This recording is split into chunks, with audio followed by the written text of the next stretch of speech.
So this is my first drive of the Volkswagen Arteon, which I really rather like the look of the car for sure. It's such a pretty exterior. Now it replaces the CC, which means that one of my all-time favourite looking Volkswagens is now gone, and now it's called the Arteon. But this has all of the new gadgetry from Volkswagen that can be put into a car, particularly one I'm in. I have the new touchscreen system that they have, which is very pretty, although I would prefer a knob for the volume.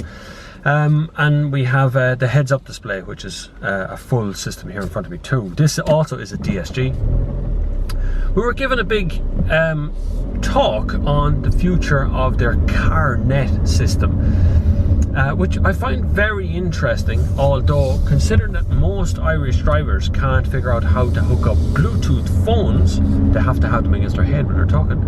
I find it difficult to understand how Volkswagen is going to implement this CarNet system. So what CarNet does is, so I have a number of buttons here which I can call for help, I can call for assistance. If I press the information button, it calls Volkswagen headquarters in Liffey Valley, and I get put through to someone who can help me find out how to set the clock or how to, you know, tune radio stations or whatever, help on the system. But in the event of an accident, that system also kicks in from Germany, and the amount of seatbelts that were closed and the amount of airbags that have gone off will also be listed to them, and they will try and contact me in the car as a registered owner. They'll try and phone me. If they don't get through, they'll send an ambulance and emergency services and so on.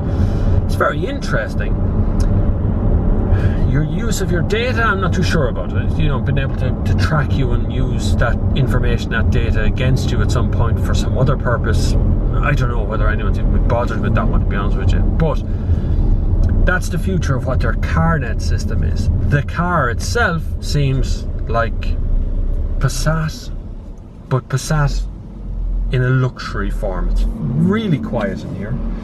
I love the exterior styling. I love the styling of the dashboard, which does again remind me of Passat, which is what CC used to be. Passat used to be Passat CC, then it became just CC on its own, and now they've gotten rid of it and Arteon is here. So it's a different mindset, gives you a different exterior to look at as well when it comes to the Volkswagen Group cars. I really rather like it, the exterior particularly. Interior wise, it's distinctly Volkswagen, you definitely know that. Does it do anything wrong? This is a short test drive, I couldn't tell you. Not yet. I'd have to live with the car a little bit to understand the finer minutiae of the details in it. The spec will be very, very different. Obviously the ones you're going to buy in the dealerships might have a very different spec than this one, but this spec seems to be pretty good in fairness to it. Especially that sat nav, which looks well. The mobile phone is not connected, written up here because my mobile phone is not synced into the system. Menu, which allows me into this. There's the CarNet system that's in it as well. What does CarNet do when it's got nothing attached? You're using the service for the first time. No thanks. That would require setting up. Let's not do that. Everything is in here that I want. Very happy with that. Air. Oh, look, you can control the air conditioning from in here. Oh, it's very nice. Rears, lock, sync there. Auto, this. That's very pretty. That is very pretty. I like that. Active cruise control is on this one as well.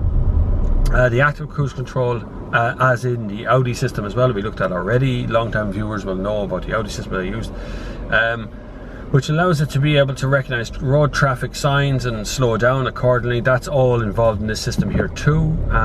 There's an awful lot of standards on this car as well, which I quite like the idea of.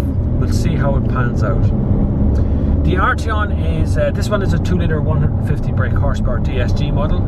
It is also an elegance model, in case you're wondering. It starts mid-40s, probably going to be on the road price around there, but you're probably looking at this one being closer to 50, or maybe even a slight bit over 50 by the time you start paying for all the details. It's very quiet, I have to say. It's very Volkswagen. I like it. It is in your dealership right now. I was in Sheehy's the other day. Anyone, again, regular viewers will have seen that. I was in Sheehy's the other day looking at the CarNet stuff that's in there as well. It's going to be an interesting time for Volkswagen. We'll see if this ticks all the boxes that people wanted to tick, and we'll see what happens with Volkswagen in the near future. Until the next time, I will see you on the far side. Now we're done.